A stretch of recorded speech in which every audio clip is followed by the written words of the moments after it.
네, 안녕하세요, 여러분. 3월 2주차인가요? 아니죠, 3주차네요. 3월 3주차 온라인 2차 시 수업을 진행해 보도록 하겠습니다. 자, 학습지 7페이지고요. 우리 지난 시간에 귀납적 탐구 방법과 그다음에 연역적 탐구 방법 3단계까지 봤는데 오늘은 네 번째 단계부터 해서 연역적 탐구 방법을 마무리하고 그리고 연역적 탐구 방법에 대해서 분석을 해보는 시간을 가지도록 하겠습니다. 자, 얘들아, 네 번째 단계는 뭐냐면은요, 결과 정리 및 분석 단계예요. 그래서 이 결과 정리 및 분석 단계는 말 그대로 실험 결과 얻은 자료, 그러니까 실험 결과를 얻은 자료에서 규칙성과 그다음에 경향성을 분석하는 단계입니다. 그러니까 어떤 규칙이 있고 어떤 경향성이 있는지를 여러분들이 분석을 하는 단계인데요. 이때 중요한 게 우리가 일반적으로 실험 결과를 보통 얻으면은요 표로 많이 나타내요. 근데 이 표로 경향성과 규칙성을 바로 찾기보다는 이를 그래프로 표현한 일이 더 많거든요. 그래서 우리가 생명과학뿐만 아니라 과학에서 표는요, 여러분들 그래프라고 생각하시면 돼요. 그래서 표를 그래프로 변환하는 법에 대해서 한번 간략하게 보도록 하겠습니다. 자, 이렇게 우리가 보통 얘들아 그래프명을 많이 써요. X축에 따른 Y축의 변화라는 말을 많이 쓰는데요. 그럼 S축에는 어떤 게 들어가느냐? 얘들아, S축에 따라서 Y축이 변하는 거니까 얘가 영향을 주는 거고요. 그럼 Y축은 영향을 받는 거죠. 자, 그럼 우리 앞에 3단계에서 했던 아이를 한번 떠올려 봅시다. 이 아이를 떠올려 봅시다. 바로바로 올라가 볼게요. 네, 변인이라는 아이를 한번 떠올려 볼게요. 자, 변인은 독립변인과 종속이 있고 독립은 조작과 통제가 있죠. 자, 이렇게 통제변인, 조작변인, 종속변인 중에서 영향을 주는 아이는 누구예요? 그렇죠. 조작변인과 통제변인 다 줄 수 있지만 실질적인 영향을 주는 아이는 네, 조작변인입니다. 네, 조작변인이에요. 그럼 이 조작변에 의해서 영향을 받는 맞는 아이는요, Y축에, 그렇죠. 영향이라 쓸 뻔했네요. 무슨 변인? 그렇죠. 종속 변인이 되겠습니다. 보통, 자, 이렇게 여러분들 일반적으로 그래프의 제목과 그래프 축의 표시는 일반적으로 이렇다라고 여러분들이 생각을 하시면 될 것 같아요. 그럼 한번 연습을 한번 해볼게요. 자, 해보기입니다. 빛의 세기가 달라지면 시군의 광합 성량은 어떻게 변할까? 변화를 주는 게 뭐야, 얘들아? 빛의 세기가 조작 변인이네요. 그럼 그로부터 변화를 받는 거는요, 그렇죠. 신군의 광합 성량이 되겠네요. 표, 빛의 세기, 광합성 이렇게 나타냈어요. 얘가 조작, 얘가 종속이에요. 그럼 그래프 이름을 어떻게 쓰면 될까요? 조작 변인에 따른 종속 변인의 변화니까. 그렇죠. 빛의 세기에 따른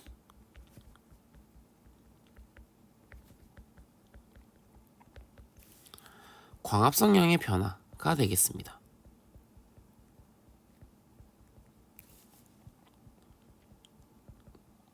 자, 이렇게 하고 얘들 표에 따라서 이렇게 그 숫자를 이렇게 이제 여러분들 우리 수학에서 배웠던 것처럼 찍어내면은 그래프가 이런 식으로 그려질 거예요.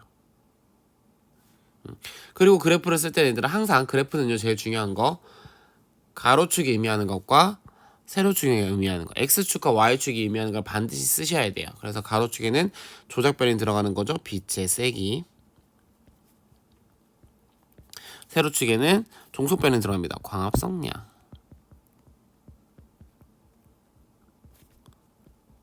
네, 이렇게 여러분들이 그래프를 표시할 수 있겠습니다. 나타낼 수 있겠고요. 자, 그럼 역으로 이번에는 제시된 그래프를 보고 얘들아 한번 분석을 해볼게요. 자, 오른쪽 그래프를 보시면은요, 건강한 사람의 혈당량에 따른 글루카곤의 농도 변화네요. 자, 얘들아 볼까요? 자, 혈당량에 따른 글루카곤의 농도 변화래요. 그러면 조작 변이는 뭐예요? 변화를 준다 또는 변화가 일어나는 게 뭐예요? 그렇죠. 혈당량이죠. 조작 변이입니다. 그리고 글루카곤의 농도 변화는 네, 종속 변이죠. 자, 그래서 얘들아 그러면 1번 한번 풀어볼게요. 독립변인과 종속변이는, 자, 여기서 독립변이는 얘들아 얘만 생각해 볼게요. 조작변인만 한번 생각해 봅시다.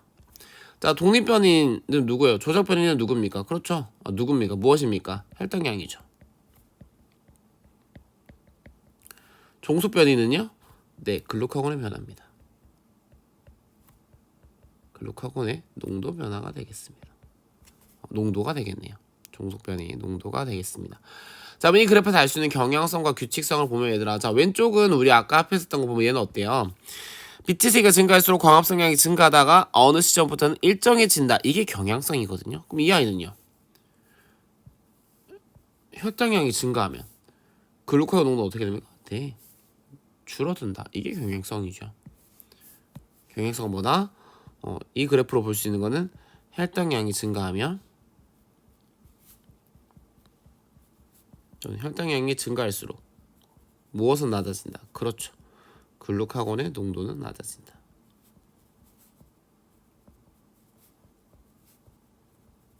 이게 바로 경향성이 되겠습니다. 어렵지 않죠, 얘들아? 그래서 우리가 앞에서 배웠던 그 변인들을 가지고 그래프를 그릴 수 있다라는 거. 그리고 또는 우리가 그래프만 보고도 변인돼서 분석을 해볼 수 있다라는 것을 기억하시면 되겠고요. 자, 넘어가서 8페이지를 보도록 하겠습니다. 자, 이렇게 결과 분석과 여기 결과 정리와 분석 단계에서 여러분들이 표 그리고 그래프를 통해서 경향성과 규칙성을 나타내고 나면 이제 그 다음 단계에서 뭘 해야 되냐면 결론을 도출해야 돼요. 근데 결론 도출을 무조건 하는 것이 아니라 무엇을 비교해서 검증해 봐야 되는 거예요. 그렇죠. 자료 해석을 한 결과, 즉 결과 정리와 분석을 한 것을 근거로 무엇을 평가해야 됩니까? 네, 가설을 평가해야 돼요. 그 가설에 대한 평가를 하고 나서 어떤 결과가 나왔을 때만, 그렇죠, 가설과 일치한다는 결과가 나왔을 때만 뭘 해야 된다? 보편타당한 결론을 도출할 수 있다라는 겁니다. 이게 결론 도출 단계고요. 그럼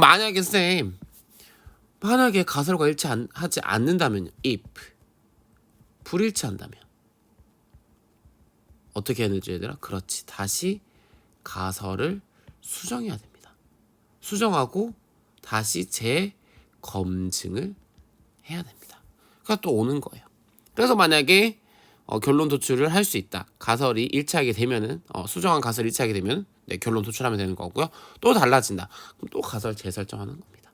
이런 방식으로 진행이 되는 거고, 이러한 여러 가지 결과들이 모여서 이러한 결론들이 모여서 다른 현상에 적용했을 때도 성립을 하면 하나의 학설이 되는 거죠. 그러니까 한 번의 연역적 탐구 방법 가지고는 우리가 일반화라는 걸 할 수가 없고요. 여러 번의 탐구 과정을 거치고 여러 자료가 취합이 된다. 여러 자료가 모여야지만 일반화를 시킬 수 있다라고 정리를 하시면 되겠습니다. 자, 여기까지가 일단 연역적 탐구 방법이고요. 그럼 우리는 이러한 연역적 탐구 방법이 적용된 탐구 과정을 한번 분석해 보도록 할게요. 자, 밑에 발언한 예시입니다. 대표적으로 파스텔 아저씨가 탄저병 백신을 개발하게 된 계기를 우리는 연역적 탐구 방법을 분석할 수 있는데요. 한번 해보도록 할게요.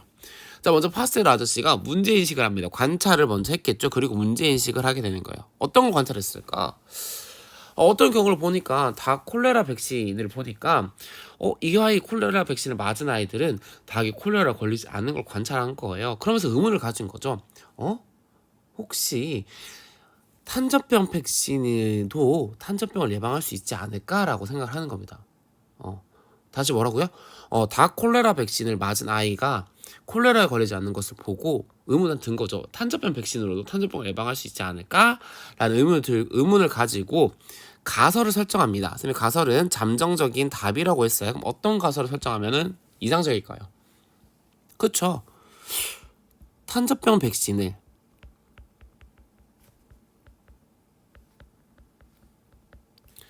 주사한 이때 사용한 동물은 양입니다. 양은 탄저병에 걸리지 않을 것이다.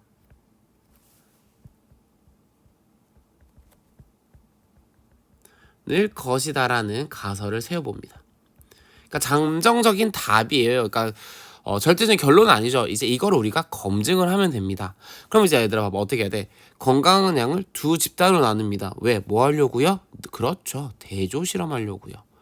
그래서 대조군과 실험군으로 나눕니다.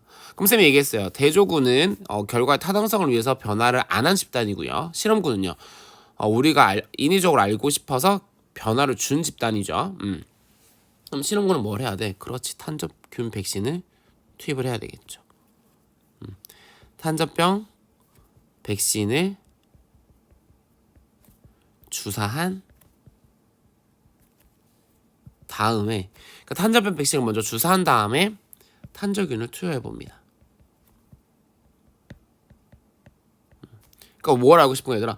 탄저균을 투여했을 때 탄저병이 걸리는지를 보고 싶은데 어떤 아이야 실험군은? 그렇죠.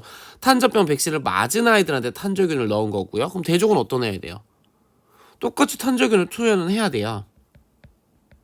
근데 어떤 아이들 편을 안 줘야 되잖아. 그렇지. 탄저병 백신을 주사하지 않은.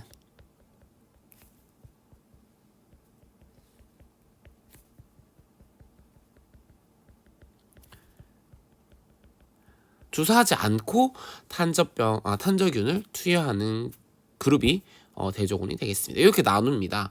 그럼 이제 이때 얘들아 변인들을 파악을 해봅시다. 그럼 조작 변이는 뭐예요? 그렇죠. 탄저병 백신의 투여 유무죠.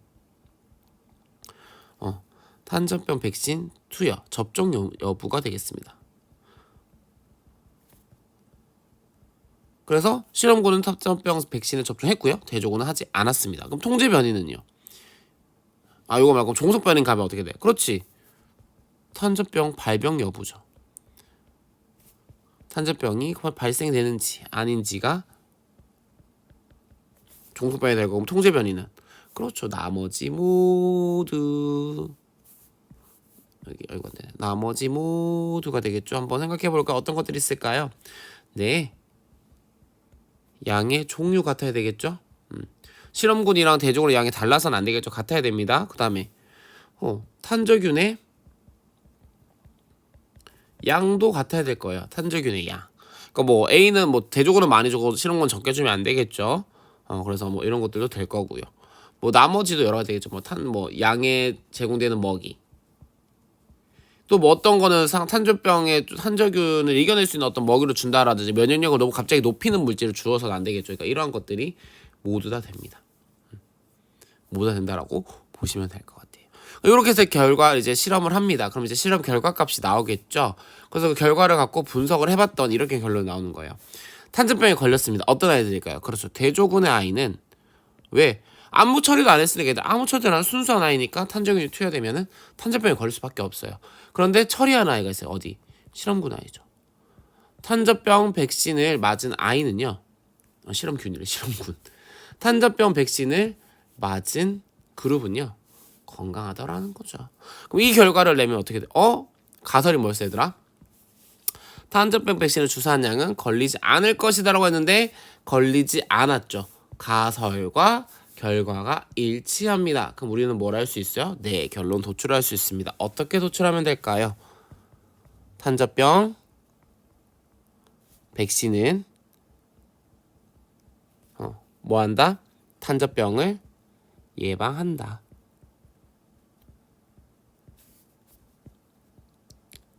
이렇게 결론을 내릴 수 있겠습니다.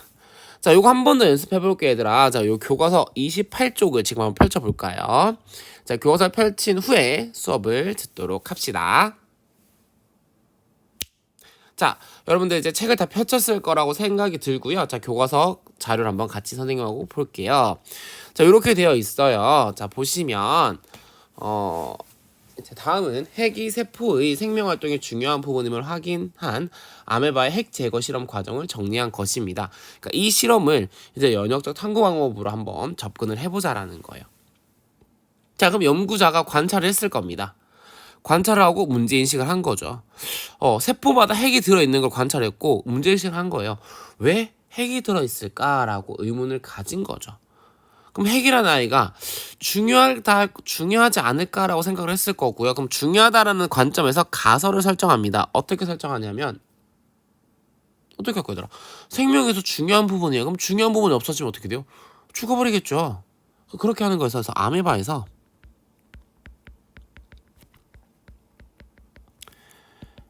핵을 제거하면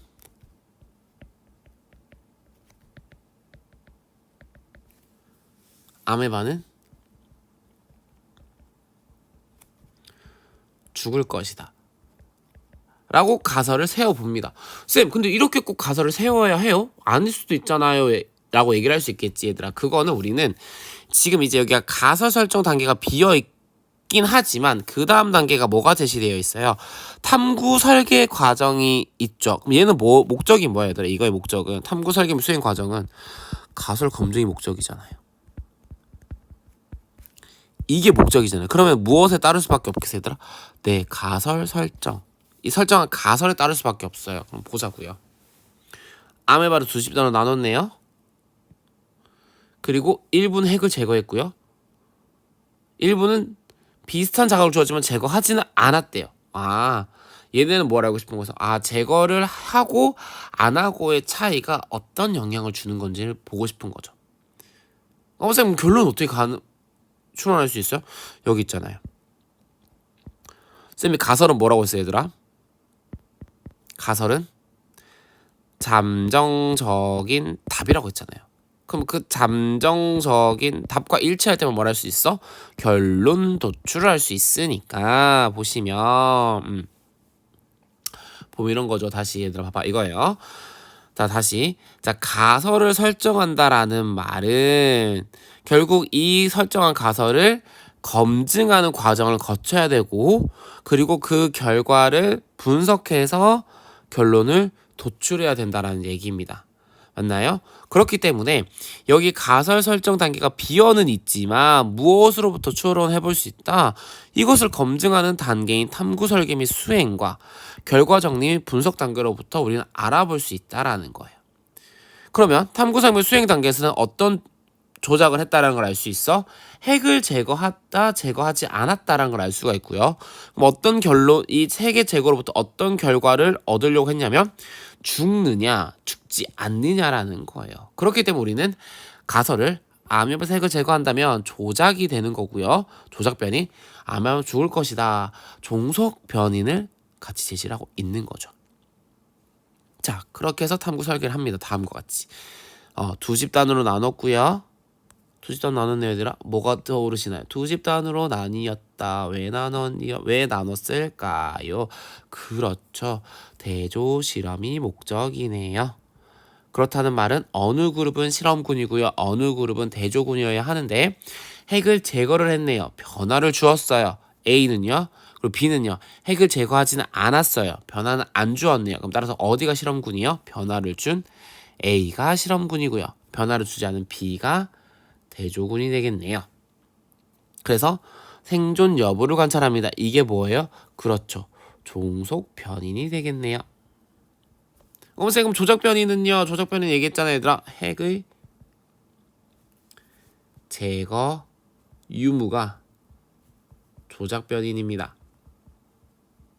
조작 변인이고요. 그리고 종속 변이는 여기 했죠. 아메바의 생존 여부가 종속 변인이 되겠습니다. 그럼 여기서 통제 변이는 대체 뭐예요? 통제 변이는 무엇일까요? 그렇죠. 나머지 모두가 되겠죠. 뭘까 얘들아? 그렇지. 아메바. 아메바 어떻게 해야 돼? 아메바 일단은 종류가 같아야 되겠죠. 또 어떤 아메바는 크고 어떤 아메바는 작으면 안 되겠죠. 아메바의 크기도 같아야 될 거예요. 그리고 이 아메바를 기르는 환경도 같아야 되겠죠. 온도라든지 습도라든지 뭐 영양 물질이라든지 이런 것들 다 같아야 된다라는 거. 심지어는 모두 같아야 될까 얘들아. 그렇죠. 사용하는 미세 고리의 종류라든지 미세 고리의 크기도 같아야 되고요. 이 미세 고리에서 핵을 제거하는 시간 이런 것도 같아야 됩니다. 처리 시간. 되게 같아야 되는 게 맞죠. 그러니까 이런 것들이 다 같아야 된다라는 거죠. 그리고 얘들아 요 힌트 이렇게 된다라는 거죠. 이해되시겠어요? 이렇게 분석하시면 되고 또 하나의 포인트가 여기 있는데 혹시 찾았을까요? 얘들아 독특한 거 여기 보여요? B그룹은요 핵을 제거하는 것과 같은 자극은 주었대요. 근데 핵은 제거 안 했어요. 쌤 왜 굳이 같은 자극을 줄까요? 왜 주는 거예요? 라고 하면은 혹시나 이 자극으로 인해서 아메바가 죽을 수도 있잖아요. 그러니까 이 자극이 영향을 주는지 안 주는지를 보고자 처리하는 겁니다. 이게 대조군이에요. 아시겠죠? 그러니까 단순히 실험군과 달리 핵을 제거했다 제거하지 않았다로 구분하는 것도 있지만 이 핵을 제거하는 과정에서 아메바를 죽일 수도 있다. 또는 이 핵 제거가 아니라 아메바의 자극을 준 것만으로 죽을 수 있지 않느냐라는 그런 반론을 없애기 위해서 이 과정을 처리하는 겁니다. 그러니까 생각보다 되게 섬세한 과정이 필요해요. 실험 설계를 하고 실험을 진행하는 과정에서는요. 이해될까요? 자, 이렇게 해서 실험을 정리했더니 결과 나왔어. 아메바 실험군은 죽고요. 대족은 죽지 않았대요. 그럼 따라서 뭐라 할 수 있어? 핵을 제거하니까 아메바가 죽는다라고 우리는 결론을 내릴 수 있네요. 자, 그럼 볼까 얘들아? 결론과 가설입니다. 둘이 어떻게 하나요? 그렇죠. 일치하죠. 그럼 우리는 뭘 할 수 있어? 네, 결론 도출할 수 있습니다. 어떻게? 핵은 세포의 생명 활동이 매우 중요하다라고 결론을 내릴 수 있겠습니다. 자, 이렇게 정리를 해 보시고요. 자, 그럼 1번 문제 한번 같이 볼게요. 자, 이 과정은 이렇게 분석해 보겠습니다. 자, 그럼 밑에 1번 볼게요. 위에 가설을 써보고 실험군 대중을 찾아보자. 다 있네요. 가설 여기 썼고요. 실험군은 어디다? A, 대조군은 B다. 이렇게 정리를 하시면 되겠고, 조작변이가 통제변이는 무엇인지 써보자. 우리 조작변이 썼죠? 핵의 제거 유무. 종속변이는요, 통제변이는요, 정말 무수히 많은 것들이 있다라는 것을 여기서 제시하고 있고요. 마지막으로 우리는 플러스로 종속변이까지 알아보았습니다. 자, 그래서 이렇게 연역적 탐구 방법을 정리를 하고요. 여러분들이 이제 그럼 이 연역적 탐구 방법 오늘로써 마무리했어요. 그럼 우리 지난 시간에 배웠던 귀납적과 오늘 마무리한 연역적 탐구 방법에서 가장 중요한 차이가 무엇이냐? 쌤, 둘 다 시작은 관찰이라고 했잖아요. 그런데 그럼 그 둘의 구분하는 큰 차이는 무엇인가요? 라고 한다면 별표하고 기억을 해주세요. 귀납과 이거 왜 안 되지? 됐네요. 귀납적 연구 방법과 연역적 연구 방법을 구분하는 가장 큰 기준은 무엇이냐? 바로 그 차이점 무엇이냐라고 하면 그거는 가설이라고 하는 아이를 설정하는 단계가 있는지 없는지에 따른 거예요. 그래서 가설이라는 아이를 설정하는 단계가 있으면, 자 봐봐 얘들아, 가설 설정하는 단계가 있다면 뭐가 된다? 연역이 되는 거고요. 만약에 가설 설정하는 단계가 없다면 무슨 단계다? 귀납적 연구 방법이 되겠습니다. 자, 이렇게 정리를 하시고요. 잠깐 끊었다가 여러분들 밑에 확인하기 문제 풀어보시고 선생님과 답을 한번 맞춰보도록 할게요. 그러면 잠깐 있다가 다시 시작합시다. 자, 다 하셨죠? 자, 그러면 선생님과 함께 1번부터 6번까지 답을 맞춰보고 오늘 수업 끝내도록 할게요. 자, 1번입니다. 자, 이 탐구 방법은요, 자연상 관찰하는 거 공통이죠. 그리고 의문이 생긴 답을 찾기 위해서 가설이라는 걸 세워요. 왜? 답을 찾습니다. 그리고 이거를 검증해서 결론을 이끌어내네요. 쌤이 얘기했네요. 가설이 들어가니까 무슨 방법이다? 그렇죠. 연역적 탐구 방법이다. 라고 보시면 될 것 같고요. 자, 2번 보겠습니다. 연역적 탐구는 문제 인식, 가설 설정, 그 다음에 탐구를 그렇죠. 설계 먼저 하고 수행하는 단계가 필요하고 결과를 정리하고 분석하면 결론을 도출한다라고 했습니다. 이때들의 결론 도출은 무조건 하는 것이 아니라 언제만 한다. 그렇지. 결과 정의 분석한 값이 무엇과 같을 때만 내 가설과 일치할 때만 가능하다라는 거 다시 한번 머릿속 기억하시고요. 자, 3번은 넘어가겠습니다.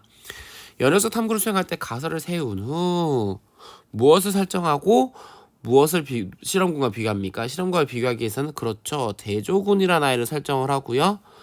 이 실험을 우리는 뭐라고요? 그렇죠. 대조 실험이라고 합니다. 그래야지만 탐구 결과의 타당성이 높아지는 거고요. 4번입니다.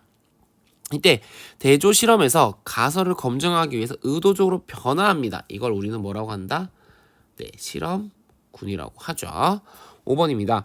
독립변인에는 대조군과 달리 실험군에서 의도적으로 변화시키는 무슨 변인이 있나요? 네, 조작 변인이 있고요. 대조군과 실험군 모두 일정하게 유지해야 되는 그렇죠. 통제 변인이 되겠습니다. 마지막 6번입니다. 조작 변인의 영향을 받아 변하는 요인을 우리는 뭐라고 한다? 네, 종속 변이 되겠네요. 자, 이렇게 해서 여러분들 우리 온라인 이번 3월 3주차 온라인 시간에는요 6쪽, 7쪽, 8쪽에 대해서 이제 마무리를 했습니다. 자, 여러분 시간 날 때 9쪽과 10쪽, 11쪽, 12쪽 문제를 한번 풀어보시고요. 다음 주 우리 학교에서 만날 때는요 또 새로운 단원의 내용을 수업을 하도록 하겠습니다. 자, 우리 3차 시는 줌으로 책 읽는 거 아시죠? 책 준비해 주시고요. 우리는 3차 시 때 만나요. 안녕.